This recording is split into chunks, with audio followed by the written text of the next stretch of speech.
Arcane begins with a simple image that contains almost everything the story will become.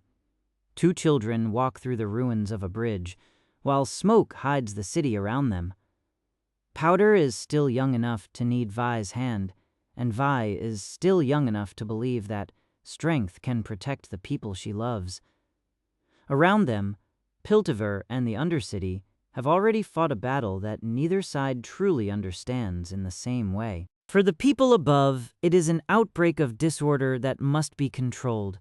For the people below, it is another reminder that their lives can be crushed whenever Piltover decides that peace matters more than justice. This is the world at the center of Arcane. It is a world divided not only by wealth, architecture, or political power, but by memory. Piltover remembers itself as the city of progress. Zaun remembers the price that progress demanded. Between those two versions of history stand two sisters, several inventors, a group of revolutionaries, and a technology that promises to place magic in human hands. Their choices transform a local conflict into a struggle over identity, power, freedom, and the future of Runeterra. Arcane is based on characters and locations from League of Legends, but it does not behave like a conventional video game adaptation. It does not begin by explaining champions, abilities, matches, or factions.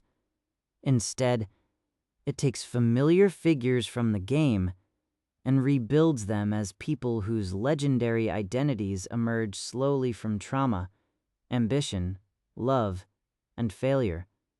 Jinx does not enter the story as an unpredictable criminal carrying oversized weapons. She begins as Powder, a frightened child who wants to prove that she belongs. Vi does not begin as an enforcer with enormous gauntlets. She begins as an older sister trying to carry responsibilities that no child should be forced to carry. Viktor is not introduced as a mechanized revolutionary. He is a sick young scientist who believes that knowledge should improve the lives of ordinary people. Even the cities themselves are treated as characters with histories, wounds, and contradictions. To understand the complete story of Arcane, we must first understand the two worlds that produced it. Piltover stands above the fissures as a city built around trade, invention, and controlled access to opportunity. Its towers, academies, bridges, and council chambers represent order. Wealth moves through its ports, merchants finance experiments, and great families compete for influence while presenting their success as proof that progress benefits everyone. Piltover does create extraordinary things. Its scientists expand what humans can build, its merchants connect distant regions, and its political leaders maintain a city that appears stable and prosperous. The problem is not that Piltover's achievements are imaginary. The problem is that the city rarely asks who pays for them. Below, Piltover lies the Undercity, which will increasingly be called Zaun. Its air is poisoned, its streets are dangerous, and its people survive through informal economies that the upper city condemns while quietly benefiting from them. Chemical industries, mining, smuggling, and desperate experimentation flourish in spaces where official protection is weak.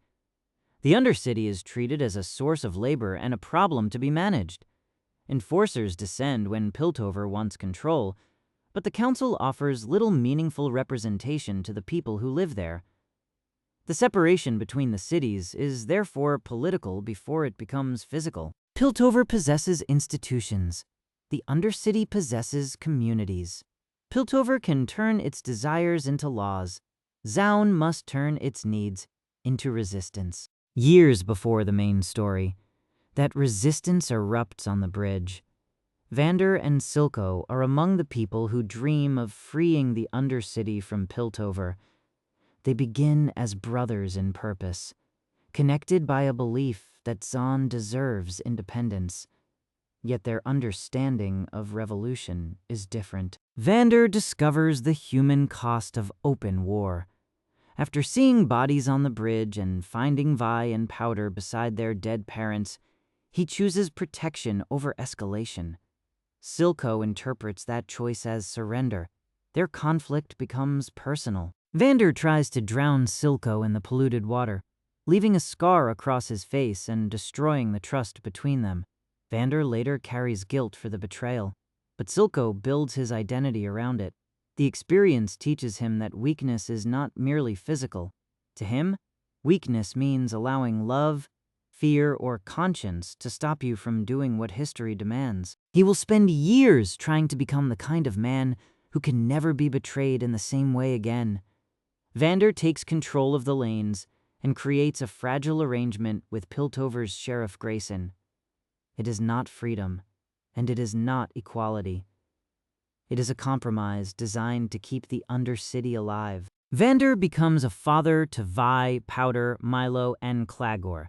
He teaches them that violence always creates consequences, even when the anger behind it is justified. His authority comes from the fact that people know he has fought before and chosen not to repeat it. This piece is already unstable when Vi leads Powder, Milo, and Claggor into Piltover to rob an apartment. The target belongs to Jayce Tallis, a young inventor conducting illegal research into magic. During the robbery, Powder finds several blue crystals. One falls and explodes, destroying part of the building and drawing the attention of Piltover's enforcers. The robbery connects the major threads of Arcane before any of the characters understand what has happened. Vi and Powder bring Piltover's power into the Undercity. Jayce's research risks his future. Caitlyn Kiraman becomes involved because the damaged apartment is connected to her family.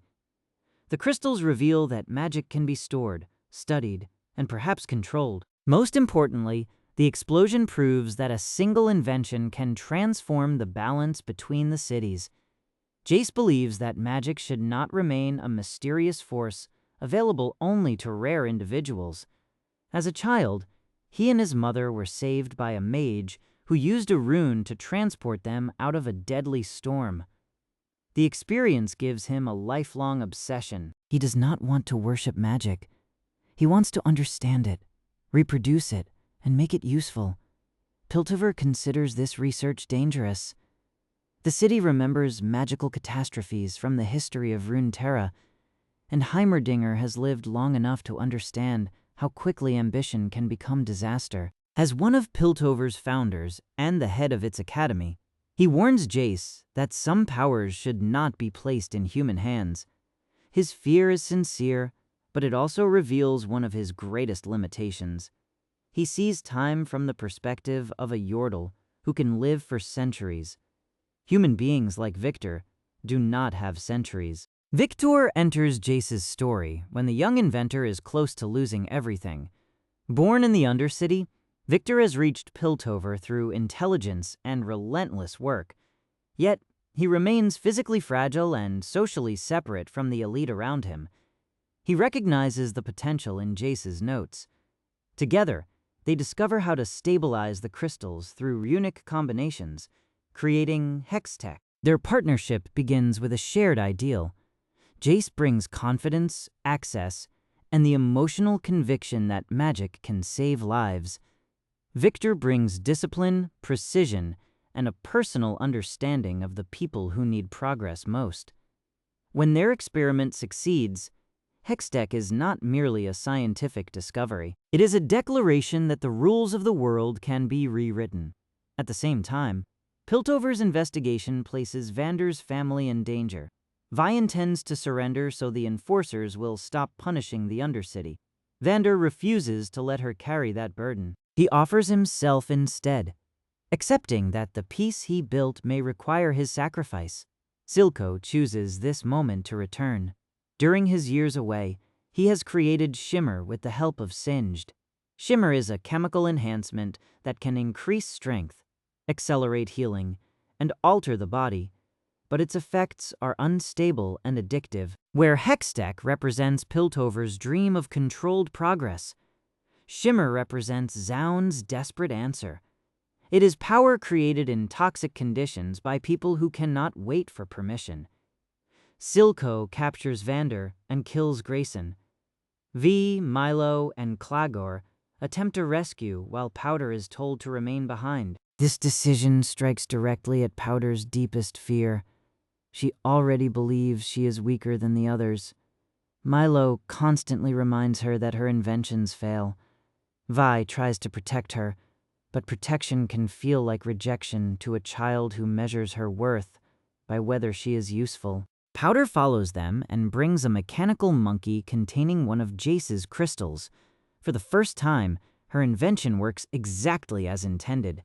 The explosion kills Milo and Clagor and contributes to Vander's death after he takes Shimmer to protect Vi. This is the defining tragedy of Arcane, because everyone involved acts from love, fear, or loyalty. Powder wants to save her family. Vi wants to save Vander. Vander wants to protect his children. None of them understands the full danger of the crystal. Yet, good intentions cannot reverse the outcome. When Vi discovers what Powder has done, grief overwhelms her. She hits her sister, calls her a Jinx, and walks away. Vi does not intend to abandon her permanently. She needs a moment to stop herself from causing more harm. Marcus, an enforcer compromised by Silco, captures Vi before she can return. Powder does not see that. She sees only that her family is dead and her sister has left her. Silco finds her at the exact moment when she is most vulnerable. He initially approaches as an enemy, but he recognizes something of himself in her. Both were abandoned by the person they trusted most. Both survived an event that destroyed their former identity. Powder throws herself into his arms, and the relationship that will reshape Zaun begins. Years pass. Piltover grows rich through Hextech. Jayce and Viktor develop stable hex gates that allow ships to travel rapidly across great distances, turning the city into an even more important center of commerce. Jayce becomes celebrated as the man of progress. The council embraces the technology once its profitability is clear, yet the original promise of Hextech is already beginning to change. Viktor wanted to improve life for ordinary people. Jayce wanted to make magic accessible. The hex gates do create prosperity, but that prosperity is concentrated in Piltover. The Undercity remains poisoned, exploited, and politically powerless. Silco uses the same years to consolidate control over Zaun. Shimmer expands his influence by funding industry, creating loyal soldiers and weakening rival leaders. He does not govern through affection or legitimacy. He governs through fear, dependency, and the belief that only ruthless unity can defeat Piltover. Powder has become Jinx. Her weapons now work. Her creativity is extraordinary. She can build firearms, explosives, traps, and devices that combine the playful visual language of childhood with lethal force. Yet her confidence is unstable. She hears the voices of Milo and Clagor. She experiences memories as accusations. Silco has helped her survive, but he has not helped her heal. In many ways, her pain is useful to him. It makes her dangerous, fiercely loyal, and dependent on his approval. Their relationship is one of the central contradictions in the series. Silco manipulates Jinx and places her inside a violent criminal system. He also loves her. His love is not healthy, but it is real. Jinx is not merely a weapon to him. She becomes his daughter, and eventually the one person he cannot sacrifice for his political dream. Vi is released from prison when Caitlyn investigates a Shimmer-related attack. Caitlyn has grown up within one of Piltover's powerful families, but she is uncomfortable with the narrow role expected of her. She wants to become an investigator because she believes evidence can lead to justice. At first, she still views the system as something that can be corrected if the right people behave responsibly. Her journey into the Undercity changes that belief. Vi understands Zaun streets, criminal networks, and survival rules. Caitlyn possesses legal authority and access to Piltover. They need each other, but their alliance begins with distrust. Vi sees Caitlyn as another privileged enforcer. Caitlyn sees Vi as reckless and difficult. Over time, each begins to recognize what the other is carrying. Their relationship is important because it gives the political conflict a personal form.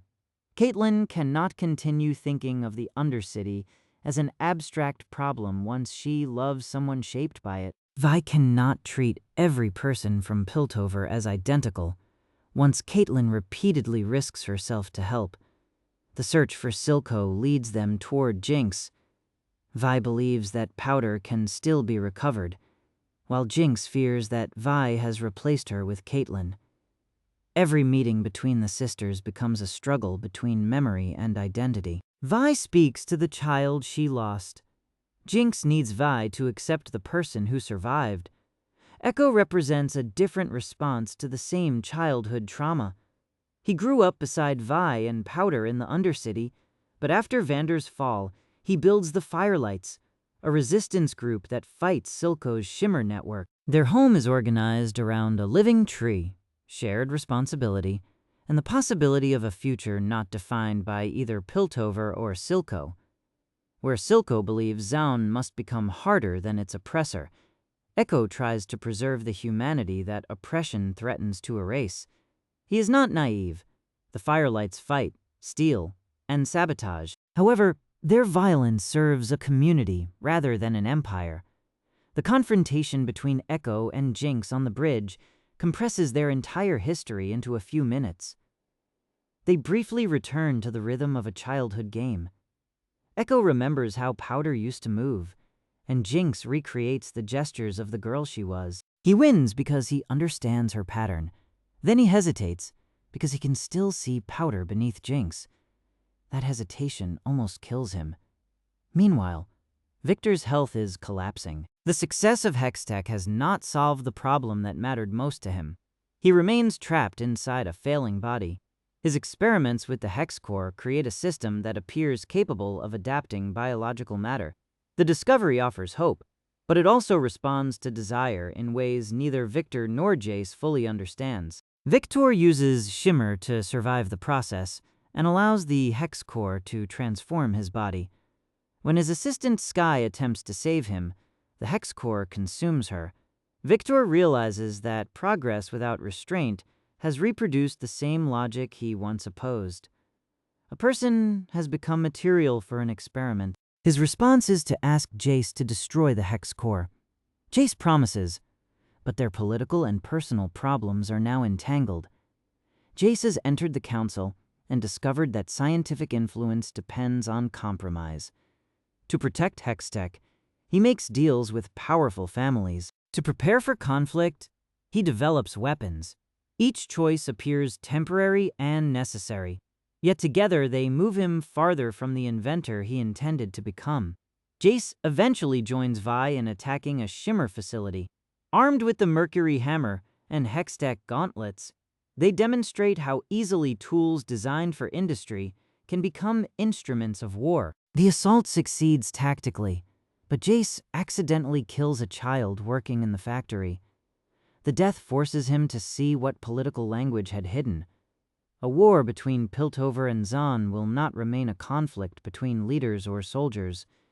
It will kill children who never chose a side. Jayce negotiates directly with Silco and offers Zaun independence in exchange for the end of Shimmer production, the return of the Hextech gemstone, and Jinx.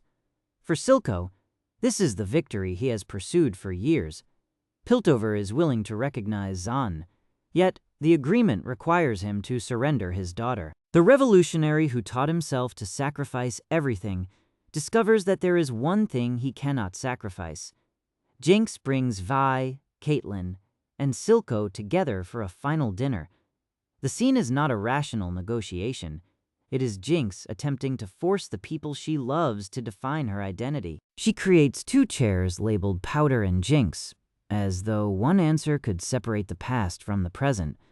Vi tries to reach Powder by naming the family they lost. Her intention is loving, but the memories intensify Jinx's hallucinations. Silco insists that Vi will never accept her. Caitlyn becomes both a real person and a symbol of replacement. When the confrontation turns violent, Jinx shoots Silco. As he dies, Silco gives her the acceptance she demanded from Vi. He tells her that he never would have surrendered her and that she is perfect. These words do not heal Jinx. They finalize her transformation. She sits in the chair marked Jinx and fires a Hextech rocket toward Piltover's council chamber, just as the council votes to grant Zaun independence. The first season ends with peace becoming possible one moment before it is destroyed. This is not simply because Jinx is chaotic. It is because every system around her helped create the person who pulled the trigger. Piltover neglected Zaun. Silco cultivated violence. Marcus protected corruption. Vi's moment of grief became an abandonment in Powder's memory. Jayce's invention gave her the weapon. The rocket is Jinx's choice, but it carries the consequences of an entire divided society. The second season begins in the aftermath. Several council members are killed, including Caitlyn's mother. Mel survives because of the mysterious protective power connected to her heritage. Jayce survives, but Viktor is critically injured. The attack changes Caitlyn. Until this point, she has tried to reform Piltover's institutions while maintaining faith in their purpose. Grief makes her vulnerable to the same logic that shaped Silco. She begins to believe that extraordinary violence can be justified if it prevents greater suffering. Ambessa Medarda encourages this transformation.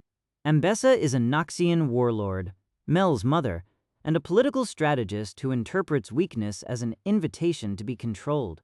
She wants access to Hextech weaponry, partly because she is being pursued by the Black Rose, a secretive force connected to Noxian power struggles. Piltover's crisis gives her an opportunity to militarize the city and position Caitlyn as its public leader. Vi joins Caitlyn's strike team because she believes finding Jinx may prevent a wider war. She wears the uniform of an enforcer, the same institution that killed her parents and terrorized her home. This choice shows how completely her priorities have narrowed around Jinx and Caitlyn. Vi is willing to become something she hates if it gives her a chance to stop the catastrophe. The team uses the gray, toxic industrial gas normally contained within Zaun's ventilation system to drive criminals from hiding. The operation is presented as targeted, but it exposes a moral contradiction. Piltover claims to be restoring order while weaponizing the polluted environment it helped create. Jinx, meanwhile, is no longer protected by Silco's organization. Zaun's chem barons compete for control, yet Silco's death and Jinx's attack turn her into a symbol larger than herself. To some people in Zaun, she is the person who finally struck Piltover at its center. She does not initially want to lead a revolution, but symbols do not belong entirely to the people they represent. Jinx forms a bond with Isha, a young orphan who follows her with the same unquestioning affection Powder once gave Vi. Through Isha, Jinx experiences the role of older sister. For brief moments, she becomes protective, playful, and responsible. Isha does not erase her trauma, but she proves that Jinx can create a relationship not based entirely on fear. The confrontation between Vi, Caitlyn, and Jinx takes place beneath Zaun. Vi wins the physical fight, but Isha places herself between the sisters. Vi hesitates rather than risk killing the child. Caitlyn wants to take the shot. When Vi stops her, Caitlyn interprets it as another betrayal. She strikes Vi and leaves her behind. This is the point at which Caitlyn becomes politically useful to Ambessa. Piltover is frightened, the council is weakened, and the population wants certainty. Caitlyn accepts emergency authority. Her rise does not make her identical to a dictator in every respect, but it demonstrates how quickly grief and fear can transform a reformer into the face of repression. Months pass. Caitlyn commands Piltover's occupation, while Noxian soldiers expand Ambessa's influence. Vi collapses into underground fighting and alcohol. Jinx becomes an unwilling icon of Zaun's resistance. Savika, once Silco's most loyal lieutenant, recognizes that the Undercity needs a unifying figure, but Jinx refuses the role. The situation changes when Jinx learns that Vander may still be alive. Singed has preserved and transformed Vander through experiments involving shimmer, regeneration, and the biology of a great wolf-like creature. The result is Warwick.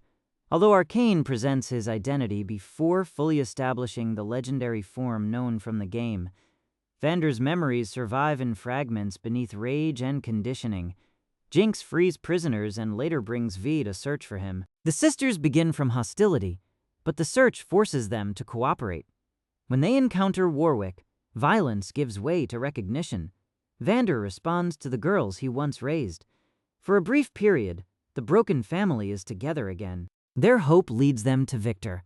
After Jayce uses the Hex Core to save him, Viktor undergoes a transformation that changes his relationship to humanity. He can perceive minds and bodies through an arcane network. He establishes a peaceful commune where he heals people damaged by shimmer. His followers share emotional harmony, and Vander appears to regain more of himself under Viktor's care. At first, Viktor's community seems to fulfill the original promise of Hextech. The technology is finally healing people whom Piltover ignored, yet the harmony contains a warning. Viktor's followers are connected through him. Their individual pain is reduced, but so is the separation that makes them distinct people. Ekko and Heimerdinger investigate the arcane anomaly created by Hextech. Along with Jayce, they are drawn into alternate realities. Jayce emerges in a ruined future. Piltover and Zaun have been consumed by Viktor's evolution. Human life has become silent and empty. A mysterious older version of Viktor shows Jayce the result of their work and sends him back with a mission to prevent it. Ekko and Heimerdinger arrive in a different world, one where Hextech was never developed. In this reality, the robbery still occurred, but Vi died.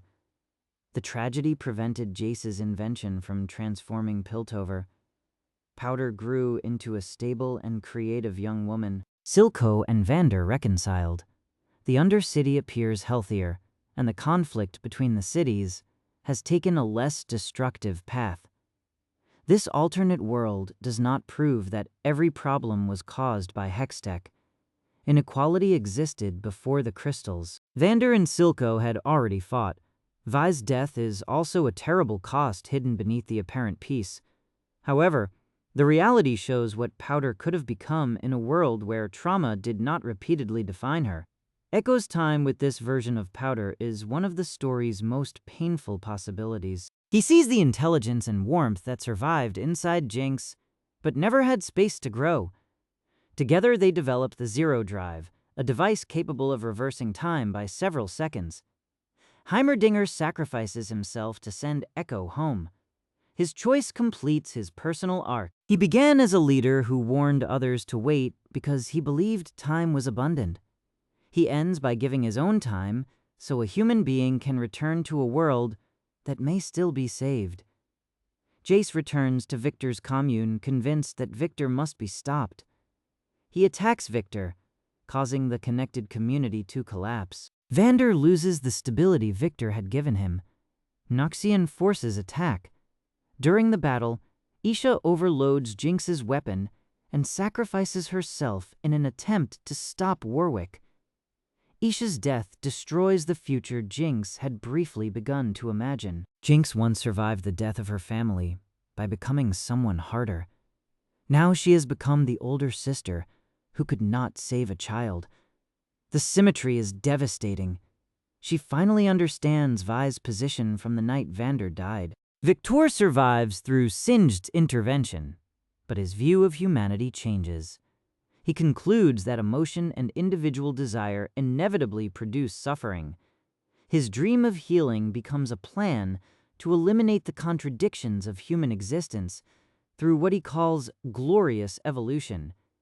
This version of Viktor is related to his older game identity, but Arcane rebuilds the concept around the Hex Core and the Arcane itself. Rather than simply replacing weak flesh with machinery, he attempts to merge minds and bodies into a unified state where conflict cannot exist.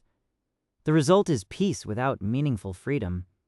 Mbessa allies herself with Viktor because she believes his power can defeat the Black Rose and give her control over an army beyond ordinary human limits. Singed cooperates because Viktor may be able to save his daughter, revealed to be Oriana. Each person approaches the same transformation with a different hope. Viktor wants to end suffering. Mbessa wants power. Singed wants to reverse death. None of them accepts the limits that make human life human. Mel's story expands the conflict beyond Piltover and Zaun. She is captured by the Black Rose and forced to confront the magical inheritance her mother concealed. Mel discovers that she possesses unusual power and that her place within Noxian politics is more dangerous than she understood. When she returns, she is no longer simply a counselor trying to moderate Jayce and Mbessa. She becomes a participant in a larger struggle involving Noxus, magic, family, and hidden institutions.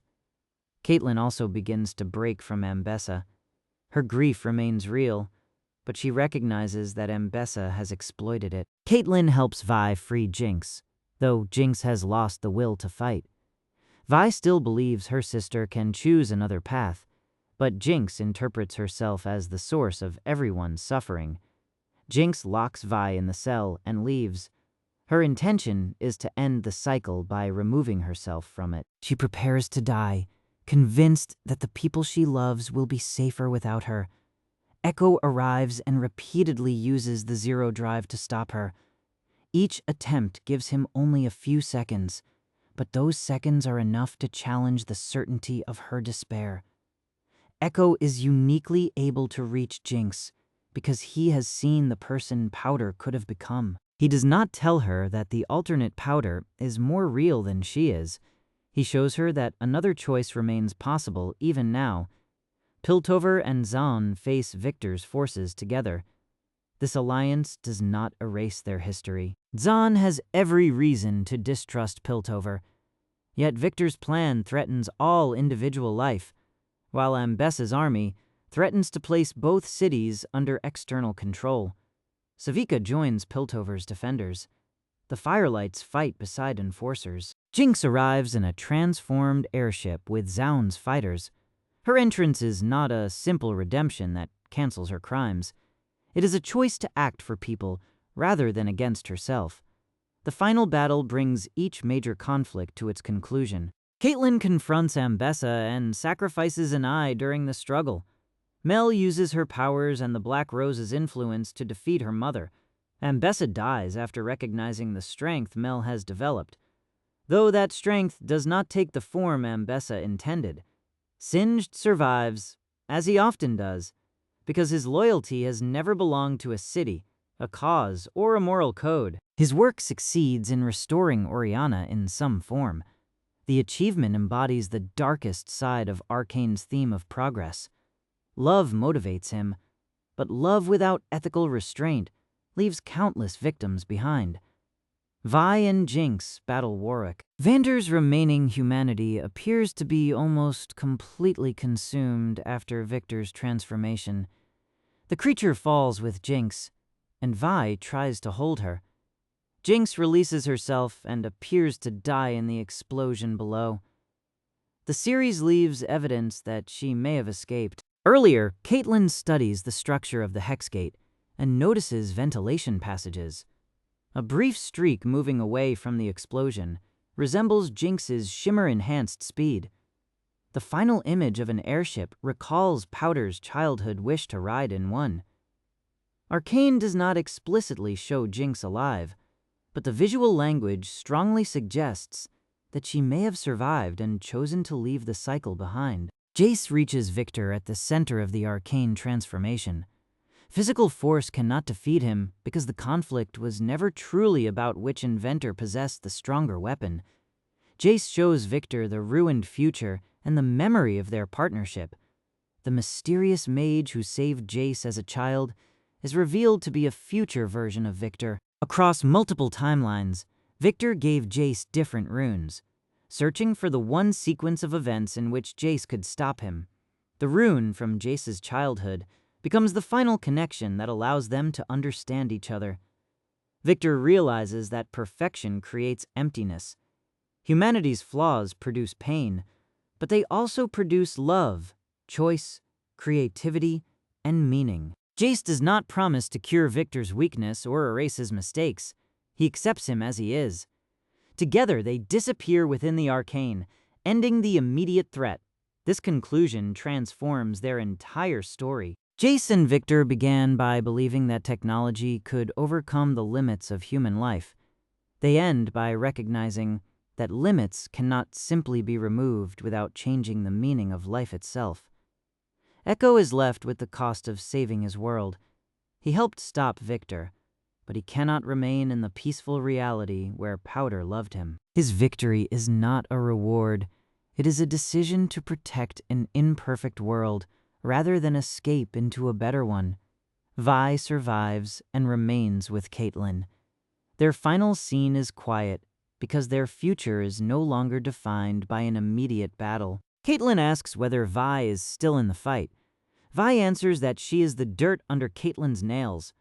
The line is affectionate, but it also captures Vi's identity.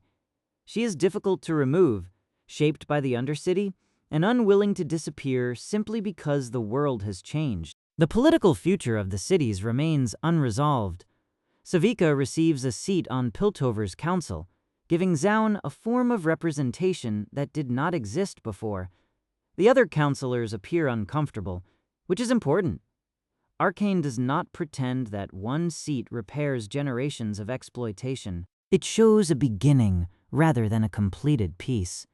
Mel leaves for Noxus, where she will confront the consequences of Ambessa's death and the Black Rose's interest in her. The raven associated with Swain suggests that powerful Noxian figures are watching. The story of Piltover and Zaun has ended, but Runeterra is much larger. This is where the collaboration between Screenveil and Gameveil becomes especially important. Arcane is complete as a television story, but many of its characters existed in League of Legends long before the series. The adaptation uses familiar names, visual designs, weapons, and abilities, while changing or replacing significant parts of their older lore. Vi's game identity is that of the Piltover Enforcer, a fighter who uses massive Hextech gauntlets. Arcane explains how a child of Zaun could eventually wear Piltover's badge, but it makes that decision far more morally complicated than a simple career choice.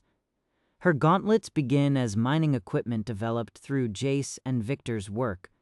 In the show, every punch carries both the power of Piltover and Vi's anger toward it.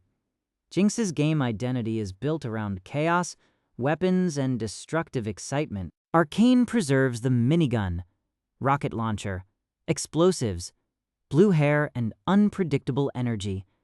But it gives those traits a tragic origin. Her weapons are extensions of childhood creativity. Her laughter often exists beside panic. Her conflict with Vi is no longer a vague rivalry between champions. It becomes the emotional foundation of the narrative. Caitlyn is known in the game as Piltover's sheriff and a precise marksman. Arcane turns that destination into an ethical journey. She must decide what law means when the law protects an unequal system. Her rifle, investigative skill, and partnership with Vi remain recognizable, but the series adds the grief and political compromise that shape her authority. Jayce retains the Mercury Hammer and his status as a celebrated inventor.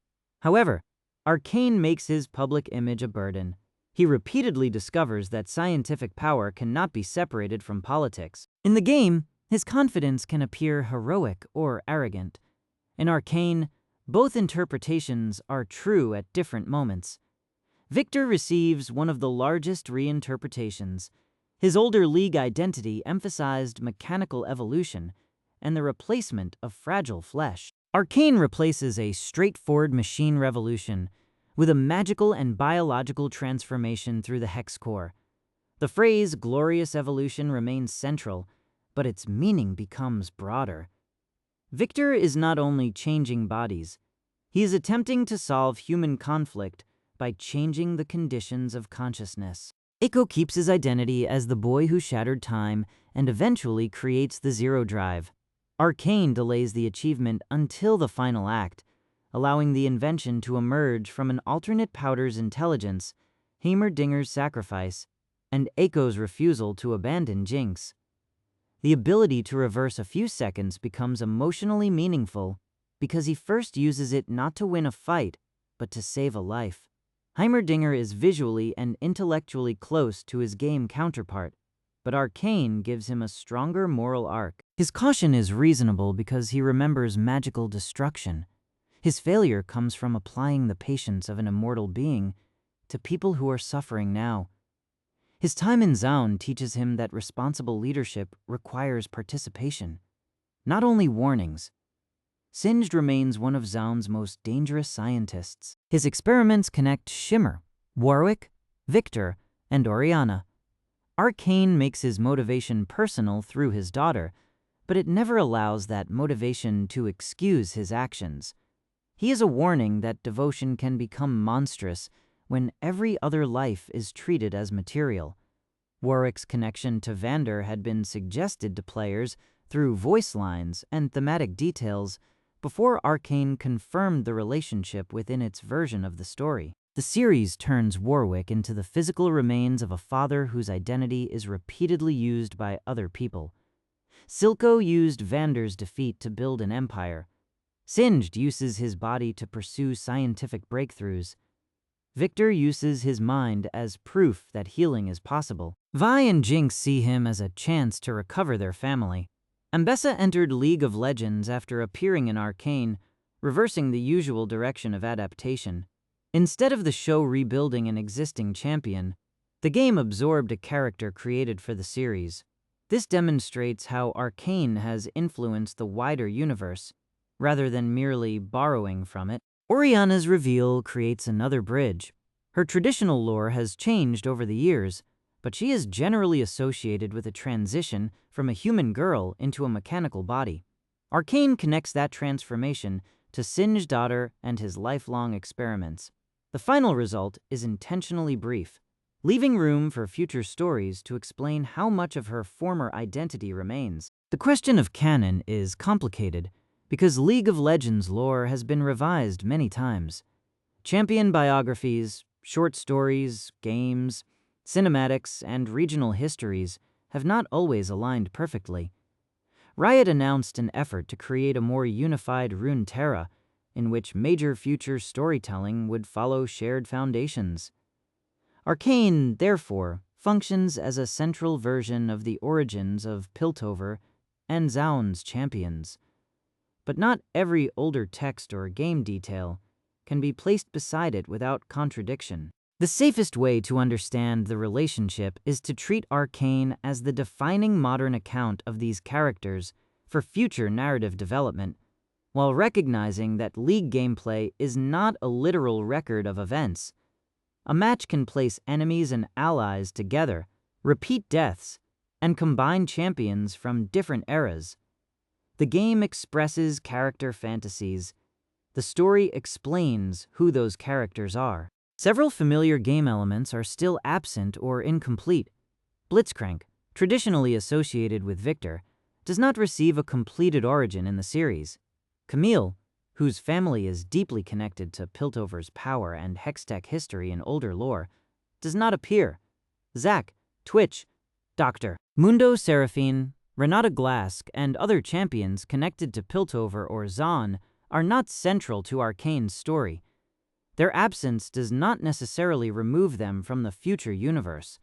It means the series focuses on one generation of conflict and leaves later developments open. The same applies to broader Runeterra. Noxus is present through Ambessa, Mel, the Black Rose, and hints of Swain. Yet Demacia, Ionia, Shurima, the Freljord, Bilgewater, and the Shadow Isles remain outside the immediate narrative. Arcane's success makes these regions natural foundations for future adaptations, but each carries a different genre. Noxus can support political warfare, imperial ambition, and secret magical factions. Ionia can explore invasion, spiritual balance, and characters such as Yasuo, Riven, Aurelia, and Zed. Demacia offers a conflict between order and persecuted magic through Lux, Garen, Silas, and the Crown Guard family. Bilgewater could become a criminal maritime story involving misfortune, gangplank, twisted fate, and graves. Arcane does not need to introduce all of them, because its greatest strength comes from restraint. It takes one conflict and explores it through multiple lives. The wider universe matters because it creates pressure around the edges, not because every champion must appear. The complete story can therefore be understood through several connected tragedies. Powder believes love must be earned through usefulness. When her attempt to help destroys her family, she creates Jinx as a way to survive the belief that Powder was weak and unwanted. Her journey is not a clean return to innocence. By the end, she begins to choose what Jinx can mean beyond Silco's approval or Vi's memory. Vi believes strength means protecting everyone herself. When protection fails, she responds by hitting harder, taking greater risks, and refusing to stop. Her growth comes when she understands that love cannot force another person to become who she remembers. Caitlyn believes justice can be achieved by placing good people inside the system. Her mother's death exposes how easily justice can become revenge. She eventually rejects Ambessa's control, but she must live with the harm committed under her authority. Jayce believes invention can solve political problems. Viktor believes invention can solve physical suffering. Both discover that technology amplifies the values and institutions around it. Hextech can move ships, power tools, heal bodies, create weapons, and erase civilization. The invention does not choose. People do. Silco believes freedom requires the destruction of weakness. He wins the independence he wanted and loses the ability to accept its price. Vander believes peace requires restraint, but his compromise leaves the underlying injustice intact. Ekko is the one who brings their opposing lessons together. He fights without worshipping violence, protects a community without pretending the past can be restored, and uses invention without treating progress as an excuse. This is why Arcane's title matters. The arcane is magic, but it is also the unknown force inside every attempt to control the future. Characters build systems that become larger than their intentions. Jayce and Viktor create Hextech to help people, then watch it reshape politics, warfare, bodies, and time. Silco creates Jinx as a weapon and discovers a daughter. Piltover suppresses Zaun to preserve order and creates the conditions for revolution. Vi tries to save Powder and repeatedly pushes Jinx farther away. No character controls the complete result of their choices. The ending refuses to offer a perfect restoration. Vander is not permanently recovered. Powder does not simply return. Jayce and Viktor do not walk away as celebrated partners. Caitlyn does not recover her mother or her eye. Ekko cannot keep the alternate life he discovered. Piltover and Zaun do not become equal overnight. What survives is the possibility of choosing differently. Ekko chooses to return. Jinx chooses to help. Caitlyn chooses to reject Ambessa. Mel chooses her own power rather than becoming the weapon her mother wanted. Jayce chooses acceptance over correction. Viktor chooses to stop the future he created. Savika chooses political participation despite knowing how limited it may be. Vi chooses to remain. Arcane began with two sisters walking through the consequences of a war they did not start. It ends after they have become symbols within another war, each carrying the damage of the first. Their relationship changes cities, destroys families, and helps save the world. Yet, beneath the mythology, they remain two children shaped by one night when an invention worked too well. That is the central tragedy of Jinx. Her greatest childhood wish was to prove that she could help. When she finally succeeded, everyone she wanted to save died.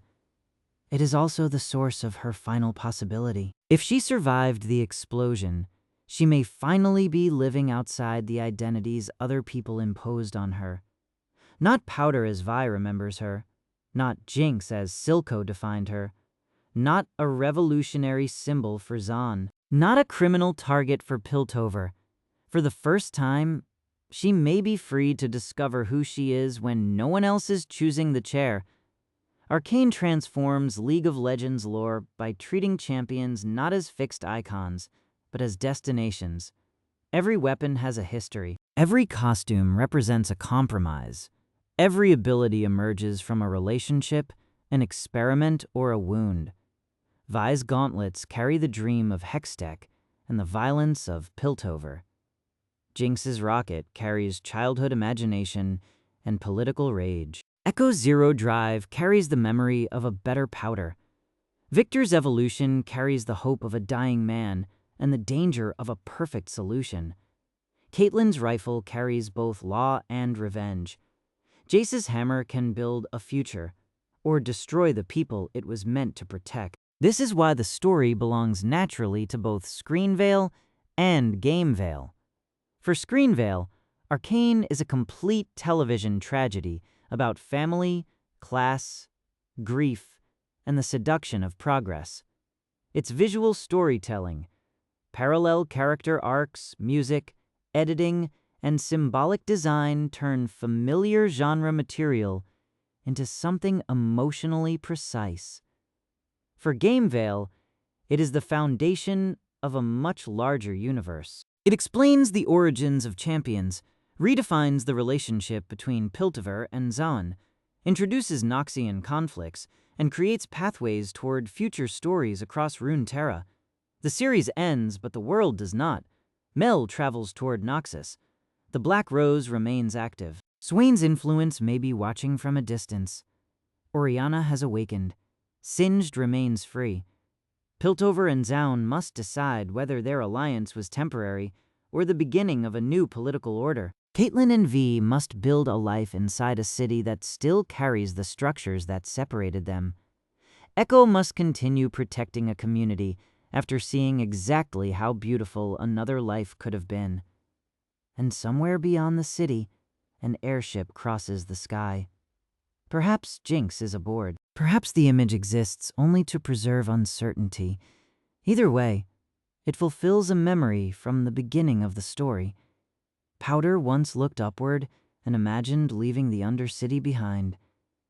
After 2 seasons spent fighting over who she was allowed to become, Arcane ends by opening the world in front of her. Piltover called itself the City of Progress. Zaun fought to become a nation. Jayce and Viktor tried to place magic in human hands. Silco tried to manufacture freedom through fear. Vander tried to preserve peace through compromise. Every one of them believed the future could be built if they found the correct form of power. Arcane's final answer is more cautious. Power can change the world, but it cannot decide what the world should become. Progress can remove limits, but it cannot tell us which limits protect our humanity. Love can save someone, but it cannot own their identity. Peace can stop a battle, but it cannot erase the injustice that caused it. The future of Piltover and Zaun will not be secured by one invention, one council vote, one revolution, or one heroic sacrifice. It will depend on whether people who inherited different versions of the past can build something together without demanding that the other side forget. That is the complete story of Arcane.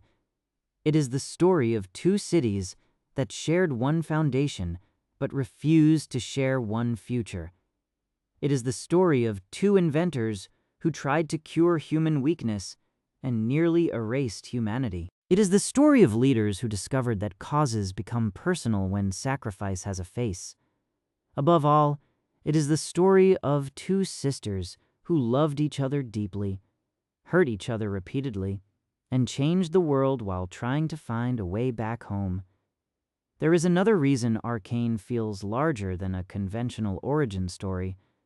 The series rarely explains its themes through dialogue alone. Its animation turns emotion into architecture, color, movement, and repeated visual symbols. Piltover is designed around height, sunlight, clean geometric forms, and controlled movement. Its citizens travel through open spaces while the council observes the city from above. The visual language suggests clarity and order, but it also creates distance. Piltover's leaders can discuss the Undercity without seeing its streets. Their elevation becomes a political metaphor. They are physically separated from the consequences of their decisions. Zaun is built through compressed spaces, pipes, smoke, neon light, and improvised machinery. Nothing appears untouched by human need. Buildings are repaired rather than replaced. Tools are modified rather than standardized. The result is dangerous, but also creative. Piltover presents innovation as the product of institutions. Zaun shows innovation as a survival instinct. The bridge between them is therefore more than a location. It is where economic inequality becomes physical violence. Vi and Powder lose their parents there. Ekko and Jinx later fight there. Caitlyn is injured there. The bridge repeatedly becomes the place where characters attempt to cross from one world into another and discover that history is waiting for them. Water carries a similar meaning. Silco is nearly drowned by Vander and emerges with a new identity. The experience becomes his private baptism into ruthlessness. He later teaches that power belongs to those willing to let their weaker selves die. Yet, the lesson is incomplete. Silco never truly kills the man who loved Vander. His hatred remains proof of attachment. Powder's transformation uses different imagery. Her memories appear as scratches, drawings, violent flashes, and distorted faces. The series never asks the viewer to treat these images as objective supernatural visions. They represent the way trauma interrupts the present. Milo does not simply belong to the past. He becomes an internal voice that repeats every accusation Powder feared was true. Jinx's art preserves childhood inside violence. Her grenades resemble toys. Her weapons are decorated with bright colors and expressive faces. Her environment is filled with dolls, drawings, and fragments of people she lost. This is not evidence that she remained emotionally unchanged.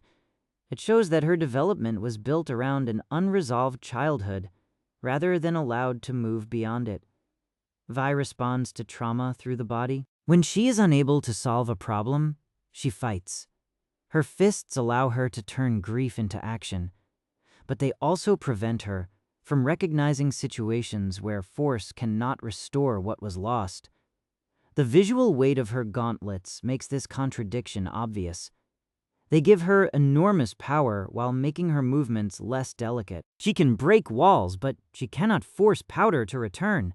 Caitlyn's weapon creates distance instead. A rifle allows her to study, aim, and act from a controlled position. This reflects her early belief that truth can be found through careful observation. During her darkest period, the same distance makes violence easier. She can reduce a person to a target and convince herself that precision removes moral risk. Jayce's hammer combines construction and destruction in one object. It is a tool that can become a weapon without changing its basic design. This is the entire Hextech debate expressed visually. The technology is not corrupted only when an evil person touches it. Its productive and destructive possibilities are present together. Viktor begins with a cane, an object that reveals physical limitation, but also persistence. He moves more slowly than the people around him, yet his mind reaches discoveries they cannot imagine. As the hex core changes him, the cane becomes less necessary. The apparent victory is accompanied by a loss of ordinary human connection. Arcane repeatedly asks whether removing a weakness is still progress when the process removes part of the person who wanted to be healed. Ekko's clock imagery offers a different philosophy. He does not seek an unlimited escape from time. The zero drive gives him only a few seconds. Its limits make every use meaningful. Viktor tries to overcome the human condition at a universal scale. Ekko works within limitation and uses a small opportunity well. This difference explains why Ekko becomes one of the strongest moral centers of the story. He has experienced the same injustice as Jinx, but he does not allow suffering to become his only identity. He remembers the dead through a mural that gives them dignity, rather than turning them into voices of accusation. He builds a home around a tree because resistance must protect life, not merely defeat an enemy. The Firelights also demonstrate what Zaun might become, without copying Piltover or Silco. Their community is technologically creative, environmentally conscious, and collectively organized. They do not possess the resources of the Council or the Chem Barons, but they create a space where children can grow without being treated as workers, soldiers, or symbols. The alternate reality develops this possibility further. It is tempting to view that world as a perfect timeline, but Arcane includes Vizel's death to prevent a simple fantasy. Progress did not disappear because everyone suddenly became wiser. It disappeared because one tragedy altered the chain of events. Powder's better life is real, but it rests beside a loss Ekko cannot ignore. This makes his decision to return morally significant.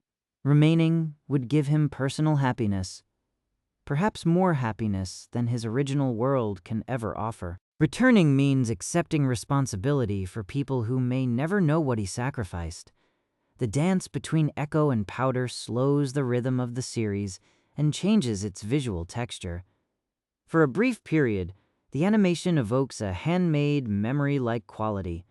The scene does not merely present a romance. It allows Ekko to mourn a relationship that never had the chance to exist in his world. When he later confronts Jinx, he carries that knowledge. He has seen evidence that her intelligence, humor, loyalty, and tenderness were never imaginary. They were possibilities suppressed by circumstance. Saving Jinx does not require pretending that her crimes did not happen. It requires refusing the belief that a damaged life has no remaining future. Arcane handles redemption carefully because it does not use sacrifice as automatic forgiveness. Jinx joining the final battle does not erase the Council attack or the people she killed. Caitlyn opposing Ambessa does not erase the occupation. Jayce helping Viktor does not erase the weapons he built. Redemption in Arcane is not a legal verdict. It is the moment when a person stops repeating the worst logic that shaped them. The second season's faster political movement can be understood through this theme. Once the Council attack occurs, characters make decisions under emergency pressure. Every institution becomes willing to violate its stated principles. Piltover uses the gray. Caitlyn accepts military power. Zaun's factions use Jinx as a symbol. Ambessa turns grief into strategy. Viktor turns healing into assimilation. Emergencies do not create every flaw in these people. They remove the time and social resistance that previously kept those flaws contained. Ambessa is especially important because she brings Noxian logic into Piltover. Nox's respects strength, but strength within its culture can take many forms. Ambessa's personal version is shaped by warfare, family legacy, and fear of hidden enemies. She claims to prepare Mel for survival, yet repeatedly denies Mel the right to define what survival means. Mel initially appears to be the most comfortable political operator in Piltover. She understands status, trade, persuasion, and image. Her relationship with Jayce begins partly as strategic influence, but grows into genuine affection. Unlike Ambessa, Mel believes power can be exercised through compromise. The attack on the Council and the Black Rose's pursuit force her to confront forms of power that cannot be managed through ordinary diplomacy. Her magical awakening does not simply make her more like her mother. It gives her the ability to oppose Ambessa without accepting Ambessa's worldview. Their final conflict is tragic because both understand that the other is strong, but they never agree on what that strength should protect. The Black Rose opens a wider question about magic in Runeterra. Hextech is revolutionary to Piltover because the city has built its identity around rational invention. Elsewhere, magic is ancient, political, spiritual, or terrifyingly common. Noxian secret societies, Ionian spirits, Shuriman ascended beings, Damatian anti-magic institutions, and powers from the void all exist beyond Piltover's limited frame of reference. This makes Jayce and Viktor's discovery both extraordinary and provincial. They believe they are opening a new age, because they are opening a new age for their city. Runeterra already contains forces far beyond their understanding. Heimerdinger knows enough history to fear that scale. His warnings are often correct, but his leadership fails because knowledge without urgency becomes another form of distance.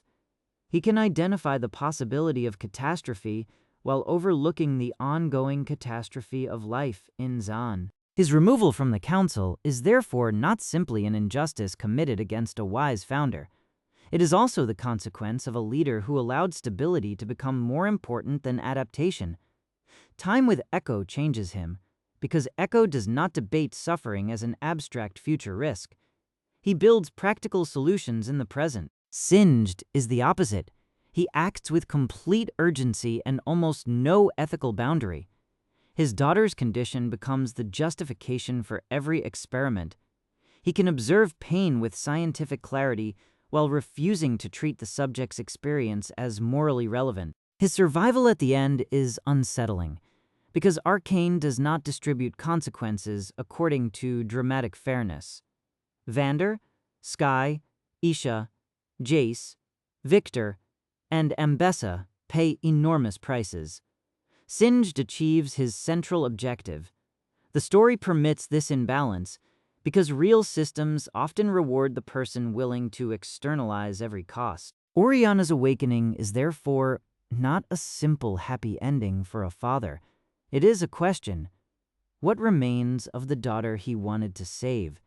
Did he preserve her life, reconstruct her identity, or create a being who carries her image? Arcane deliberately withholds the answer. Warwick raises the same question in a more violent form. Vander's memories survive, but survival alone does not guarantee restoration. Every attempt to recover him places another system over his body. Singe uses chemistry. Viktor uses the arcane. Ambessa uses him as a weapon. Vi and Jinx want the father they remember. The tragedy is that Vander's identity cannot be separated from what others need him to be. His original lesson to Vi was that leadership means responsibility for the consequences of violence. Silco rejected the lesson because it appeared to justify submission. By the final battle, both daughters understand part of Vander's truth. Power without responsibility destroys the people closest to it. Yet, peace without justice only delays the next explosion. Zaun's seat on the council suggests a possible synthesis. Resistance has forced Piltover to recognize a voice it excluded, but participation also risks absorbing Zaun into the same structure that failed it. Savika is an appropriate representative because she has served different leaders without becoming completely loyal to their personalities. Her loyalty is ultimately directed toward Zaun. She supported Vander's opposition until she believed he had become too passive. She supported Silco because he pursued independence. She worked with Jinx when Jinx became politically important. Her presence at the table does not guarantee justice, but it ensures that Piltover can no longer pretend the Undercity has no political actor. Arcane's relationship with League of Legends also creates an unusual kind of suspense. Players recognize names and weapons, but that knowledge does not always reveal the outcome. Knowing that Jinx becomes a champion does not explain Powder's path. Knowing that Viktor is associated with glorious evolution does not reveal the Hex Core, the Commune, or the alternate future. Knowing that Warwick exists does not remove the tragedy of Vander.